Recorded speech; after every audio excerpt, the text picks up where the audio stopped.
धर्मेंद्र यादव वो क्या कह रहा है, ये देखते हैं। समाजवादी पार्टी सांसद धर्मेंद्र यादव हमारे साथ हैं। धर्मेंद्र जी, तीसरी पीढ़ी आपके परिवार की इस बार चुनाव मैदान में है तेज प्रताप के तौर पर। कैसा आकलन करते हैं, आपकी परफॉर्मेंस रहेगा इस बार? बहुत बेहतरीन होगा, और तीसरी पीढ़ी होने के नाते लोगों में एक जो कह सकते हैं जज्बात, ये चुनाव बड़ा जज्बाती हो गया है पारिवारिक के लिहाज से और पार्टी के लिहाज से और मैनपुरी के लिहाज से।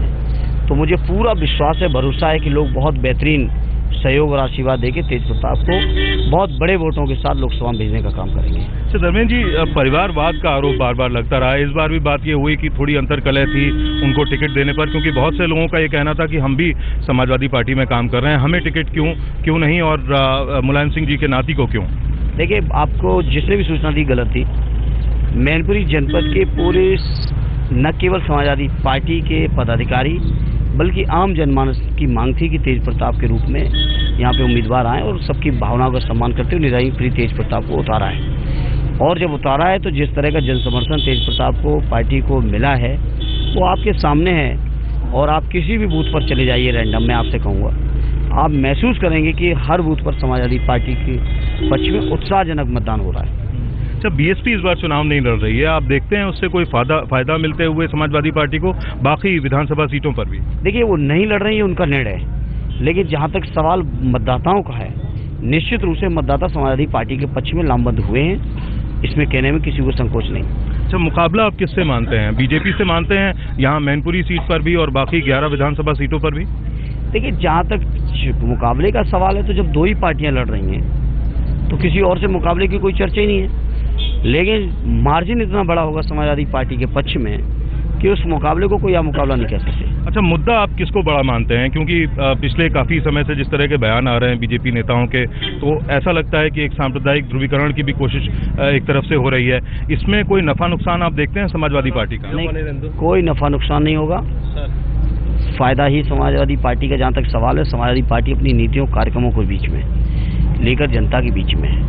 और ये लोग जो आज इस तरह की बातें कर रहे हैं, इनकी चुनाव से पहले के भी आपने भाषण सुने होंगे, लोकसभा चुनाव से पहले देश को आए दिन नए सपने दिखा रहे थे, हर दिन अच्छे दिन की बातें कर रहे थे। और जिस दिन चुनाव जीत गई है उस दिन से सब बातें बंद हो गई।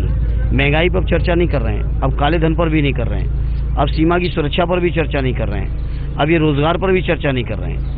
अब ये सिवाय इसके कि किसी तरह से जब ये अपने सभी मुद्दों पर, जिन मुद्दों के बीच जनता को लेकर गए थे, जनता ने इन पर भरोसा भी किया, उन सभी मुद्दों में जब फेल हो गए तो इस तरह की चीजें कर रहे हैं। और ये बातें बीजेपी के लिए कोई नई नहीं है, अक्सर ये हर चुनाव से पहले करते रहे।